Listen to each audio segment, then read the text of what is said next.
Who here is optimistic about cybersecurity, given some of the hacking that's been going on lately?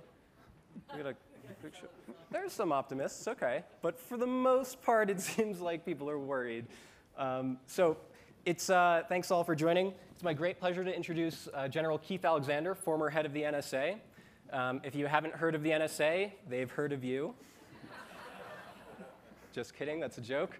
But General Alexander probably knows more about the plots going on overseas against this country than many other people. And right now, he runs a business called IronNet Cybersecurity. And to his right, we have Oren Falkowitz. Oren actually worked with Keith at the NSA.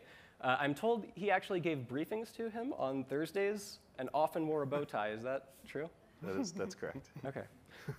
Oren's running a company called Area 1 Security, and basically they are trying to prevent phishing attacks from being so outrageously successful. And to Oren's right, we have Martin. Martin is running one of the biggest bug bounty startups around, the biggest.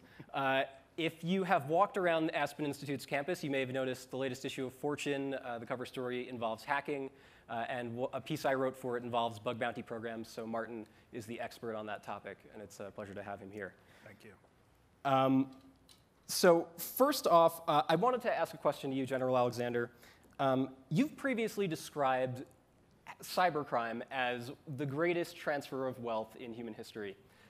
Given everything that's been going on lately with allegations of Russian interference in elections and power grid blackouts and troll armies and fake news, how would you describe the current climate? Well, I still think the theft of intellectual property impacts our future. So think of that as countries stealing our intellectual property to create products that will compete with us in the future. So that's our future wealth. That's our children, our grandchildren.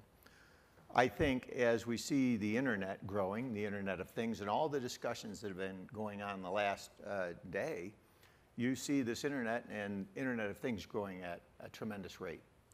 And now cybersecurity, hacking, and everything that this panel is about is more at risk. Our nation lives on the internet. Our finances, what we do, our children play on the internet. We store our intellectual property. We communicate, and we're becoming increasingly interconnected. That's all at risk. And we've got to do something about it. And I believe that going back and saying the bad guys are attacking us is the wrong strategy. The bad guys are always going to attack us. We have to do a better job defending. And I think this is an area where we can create the best defensive infrastructure in the world, and we ought to do that.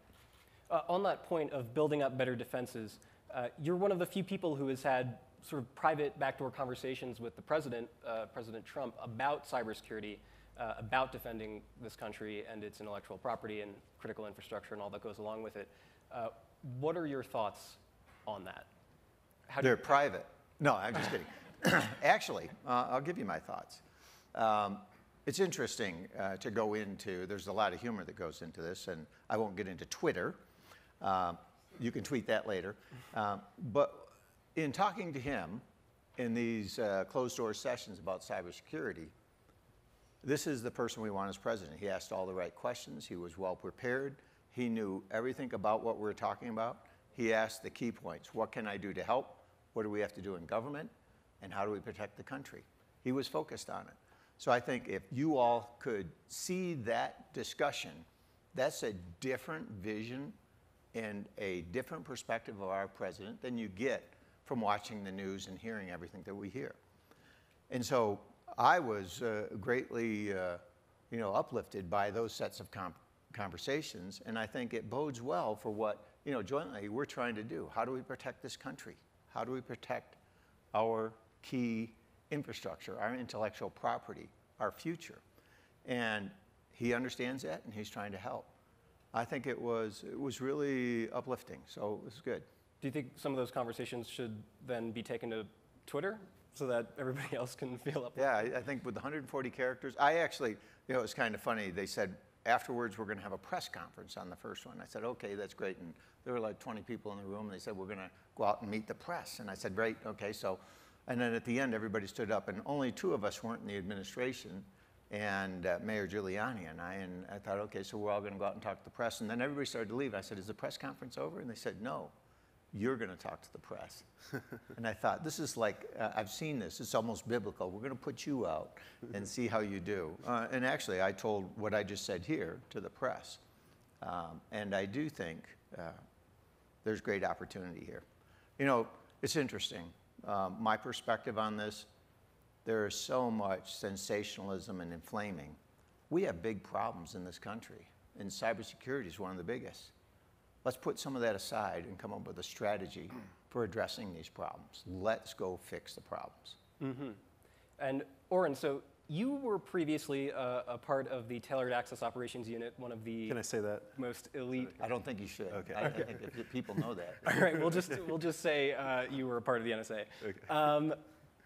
One of the best. Well, yeah, one of the very best. That's very kind. Okay, and so my question is, having been in the public sector and having now been in the private sector, what is more fun?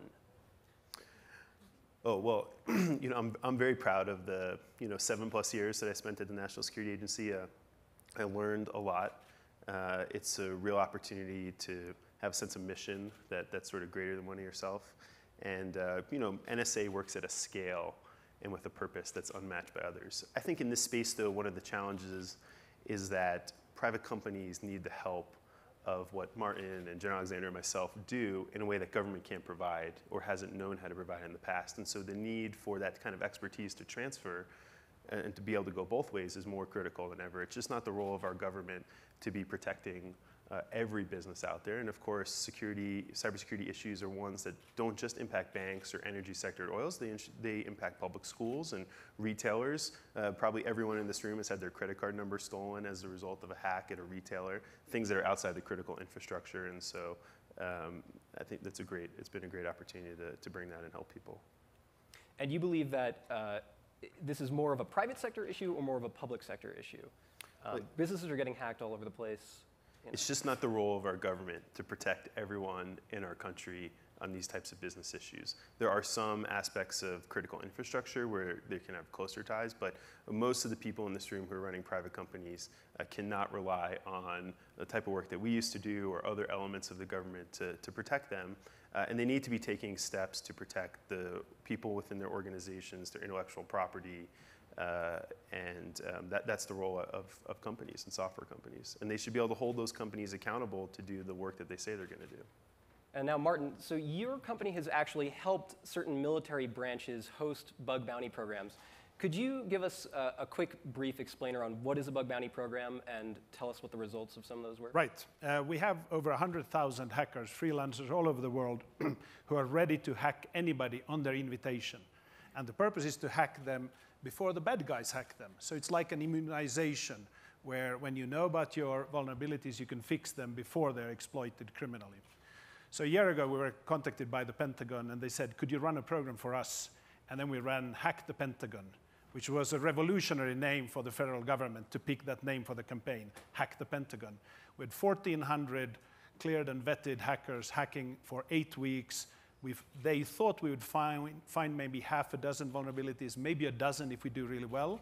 We found 138 valid vulnerabilities that needed to be fixed. And the first one we found within 13 minutes of opening the program.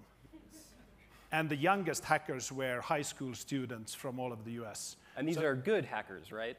Well, some were not that good, some were very good. It's a big bunch, but this shows the power of the crowd. That when you bring in an unbiased group who has no former information about the system, they're actually more creative and they'll work harder than the one on the inside who is paid a salary to test the system. So it's not a question of them being smarter, it's a question of them having an unbiased attitude towards hacking, and they always find something. And as I understand, you're trying to change the economics around this. Could you go into that a little bit more? How you're trying to make it more economically, good to do defense rather than attacking? Right. Well, we know that this is the best way to secure software.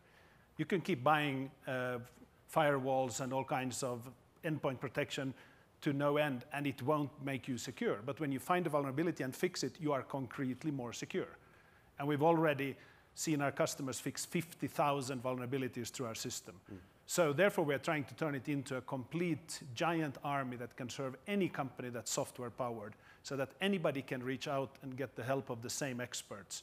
Because it's the same hackers who hack the Pentagon, they hack Airbnb, they hack Intel, Qualcomm, Microsoft. Those same super talented hackers are also ready to hack you because they're so hungry for hacking. So that's how you pool the resources and everybody gets the best result.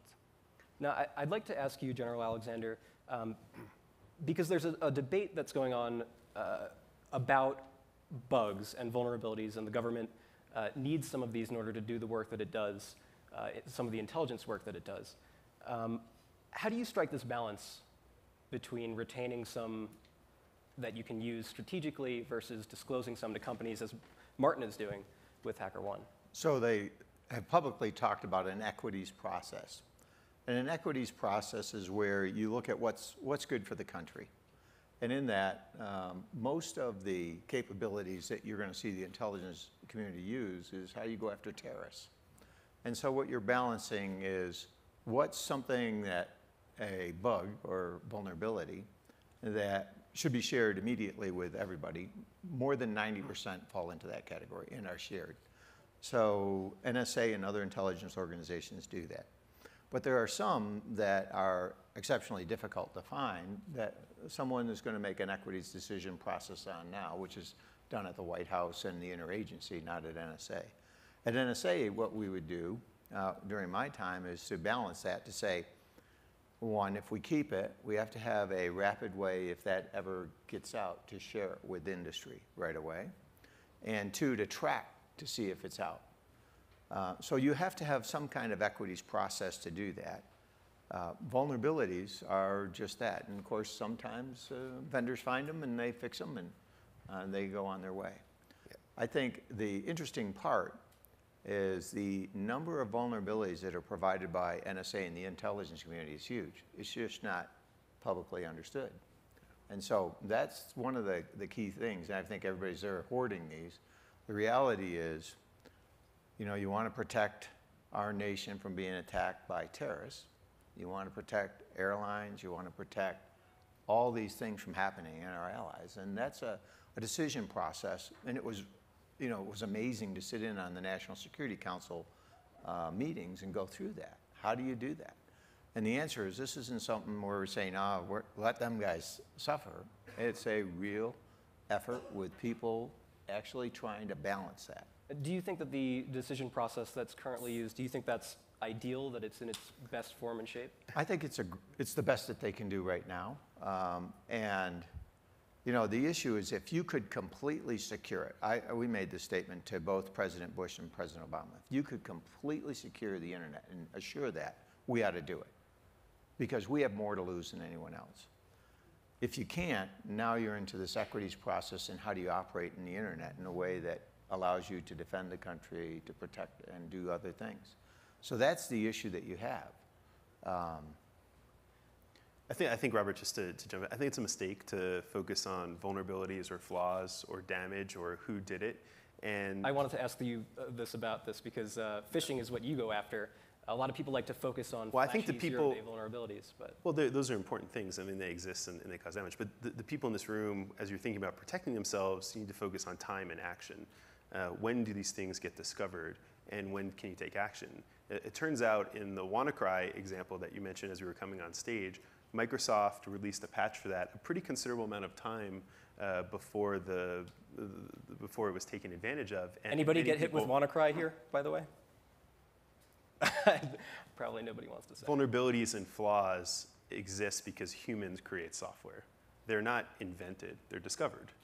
And so the work that Martin's doing is about time to increase that discovery, and the work that we focus on is times to close the attack vector or to protect people in action forms. And we spend too much time talking about what potential flaws there could be or who's behind them or what the damage could be, rather than actually taking the actions that will protect ourselves. You've actually begun to insure your product, is that right? Yes, we call it a guarantee. You know, we think that When our customers do business with us, they've been having no success with technologies that they've used in the past, and they should have accountability for us that our product will work the way that we describe it. So we provide a guarantee around damage related to phishing, and we haven't had any claims yet. Some people have been calling this trend of adding insurance to cybersecurity products a gimmick. What do you think about that? You know, I think that a good business is to put your money where your mouth is, right? Our product works as it's designed, and if it doesn't, you should be able to get some form of your money back if there's damage. This is how my car works. This is how a lot of, you know, if my jeans rip, I can take them back to wherever I get my jeans from, I don't know, and you know, things of that nature. All right, I'd like to open the floor up to questions in just a moment. I'm going to ask Martin one more question, but if you've got something, think of it and hold it.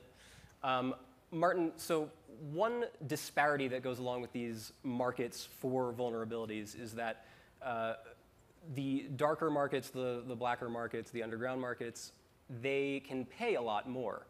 So how do you achieve, you know, how do you make it economically feasible to get hackers to report these vulnerabilities to companies which pay less than, say, spy agencies? The hackers we have on our network have so much vested in the network, their prestige, their profile, the social acknowledgement that they get, and the money that they make. So for them, it doesn't make sense to sell something criminally and risk all of that. So even as the black market pays 5 to 10 times more for a single vulnerability, because we have the power of the crowds and the strength in numbers, we will always have a young, eager hacker who will report that exact same vulnerability through us and get paid perhaps just $10,000. But it's enough to report it to the owner of the system, they'll fix it, and the black market collapses. Hasn't happened fully yet, but I think over time, as this community grows from 100,000 hackers to 1 million hackers and beyond, we will be able to find and pay legal bounties for all vulnerabilities before they end up in the black market. All right, so I'd like to open the floor up. Looks like we have a question over here. If you could identify yourself too, that'd be great. Sure. Hi, my name is Alana King. I'm here with Stanford and Code 2040. And my question is, what is the panel's thoughts on cyber attacks powered by artificial intelligence? Is this something that we need to be concerned about? And if so, how do you prepare and defend against that? Well, I mean, the reality today is that over 95% of cyber attacks start as a result of phishing, which is user-generated at users, and 100% of attacks, in my estimation, are people trying to do their job correctly. So there's no reason for attackers to go to extreme lengths when they're having great success doing very basic forms of penetration to begin with. But your question going into the future is important. And what you're hitting on is, as countries look at cyber as an element of national power, they're going to use AI and alternate means to try to test networks. So think of this as taking everything that Martin's team understands and automating that in an AI platform, and then using that to start testing areas and way of doing it. The consequence says that industry and government has to work together, so that when you're being tested like that, who's the 911 you call? Right now, if you dial 911, you get no answer. And so that's the partnership between government and industry that we have to create. I think there's a point when you look at any threat in society, you have to look at asymmetries and see who has an asymmetric benefit.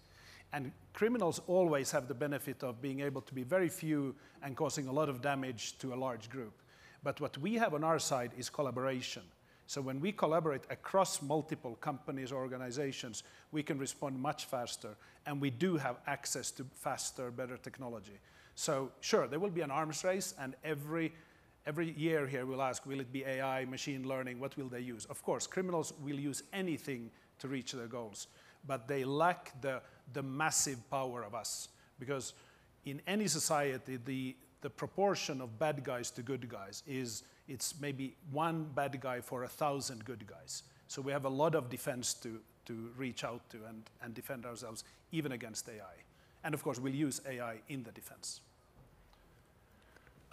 Another question over here. If we can keep it short, maybe to 1 minute, that would be. So Almost all exploits happen either because there's a bug in the code, there's a failure in configuration, or users do the wrong thing, which I consider to be a bug in the user experience. Could we get your name, by the way? Sorry, Nico Van Summeren from the Linux Foundation. So I'd like to get the panel's opinion on liability from the vendors for the failures of their products. Well, like I said, at Area 1, we guarantee no damage as a result of the phishing. So I think that's an important trend if you can back it up. But I would just disagree that it's a flaw in the humans. The software works as designed. The humans are just sort of manipulated to take some action that's unwanted. And often the code is working as it's designed. It's just it's a flaw in the user experience. If the product should have been designed better to make it harder for the users to do the wrong thing. Just quickly, I mean, I would disagree, because it's our job to create technology to help users, but creating a website that accepts usernames and passwords but looks like a large financial institution is not a flaw in the user experience. It's actually the user experience, and that's what attackers take advantage of, is the authenticity of the things that we trust, not tricks that are flaws in that way. So I think we need to create a more comprehensive solution that addresses this. I think putting liability on will stifle initiative and innovation. And so that's a really tough road. I think it's something we should consider, but it's difficult. I think we have another question back here. Sure. Michael Miller, Ziff Brothers, and PC Magazine. For General Alexander, where are we drawing the line between normal spying and cyber warfare, as the term is used? Well, I think it's the intent.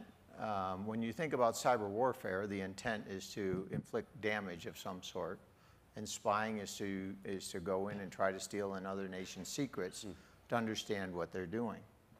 So it is understood that nations spy on each other. You may have read some of that recently. Having said that, every nation does that. It's interesting to see everybody spying on everybody to understand the intent of other nations. It would be good if we could get all nations into an area, or at least all our allies, of trust and confidence that you don't need to do that. That would be a great step. Where cyber war comes in is when you now intend to do something. And so I would say what's going on against Sony, what's going on against the Ukraine, crosses that boundary. And so now we're looking at a nation state who has the intent to do harm, whether it was in physical space or cyberspace. Now, that's my interpretation, and I've said that in the administrations that I served in and publicly. So I think that's what we've got to look at. Nations are going to test us in cyberspace, and non-nation state hackers that have nation state-like capabilities will test us in cyberspace. So we're getting near the close here, but I'd like to ask you all, very quickly, since I asked the audience whether they're optimistic, I want to know from you whether things are actually improving in security.